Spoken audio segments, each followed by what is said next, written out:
সদর হসপিটাল একটু পাবে আগে এটা তার টুকরা শেষ করে দিলাম না একটা জবরা কাটি মনে হয়ে গেছে যাও বাজার ওই হসপিটালের এখানে হইব যাও বাজার শুয়ে গেছে কেমন দর্শক, সুনামগঞ্জ জেনারেল হাসপাতাল থেকে সরাসরি যুক্ত হয়েছি আমি মোহাম্মদ মহিউদ্দিন জুয়েল। চিকিৎসা সেবায় চরম অবহেলা নাকি ভুল বোঝাবুঝি, এমনই এক স্পর্শকাতর ঘটনাকে কেন্দ্র করে উত্তপ্ত সুনামগঞ্জ জেনারেল হাসপাতাল প্রাঙ্গণ।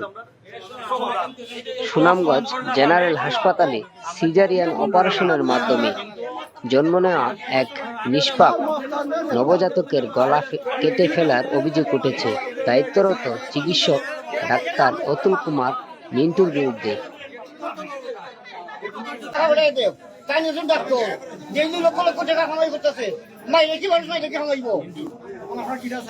আমরা ইটার বাড়াতে চাই, আমরা রুগীটা বাঁচাও যাতে রুগীটা না মরে।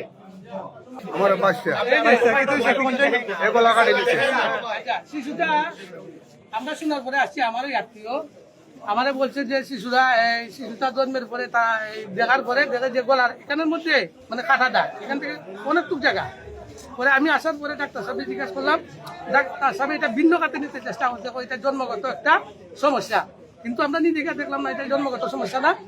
উনি ওইটা এই সিজার করতে গিয়া বেলের দ্বারা এখান পর্যন্ত কেটে হয়েছে এবং এখন পর্যন্ত বাচ্চাটা রক্ত পড়তেছে।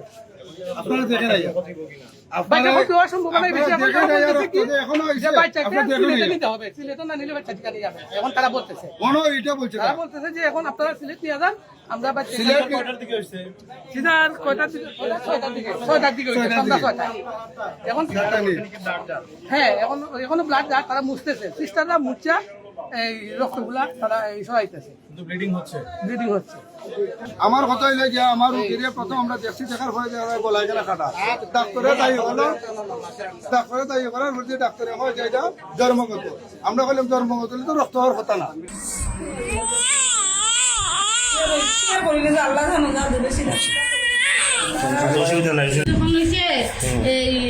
ভিতরে নেওয়ার পরে দি কারেন্ট আসিল না, জেনারেটার আসিল, এখন বাচ্চা ওয়ার পরে কারেন্ট আসিল, ওর পরে দিদি এখন লোক বাইরে হতাছে আপনার মুন্নির লোককে, আমি বলছি আমি করে আমার ভাই আনতে খেলছি, আমি বলছি ভাই রাখরা, তখন আপনারা বাচ্চার গলার মাঝে দাগ একটা ছিদ্র, তো আমরা কি আর ছিদ্র ও লই আইছে, লই আওয়ার পরে দিদা ছিদ্র নি এটা সাকুর হাডা না ছিদ্র, ছিদ্র জন্মগত ছিদ্র হলে আল্লাহ দেব।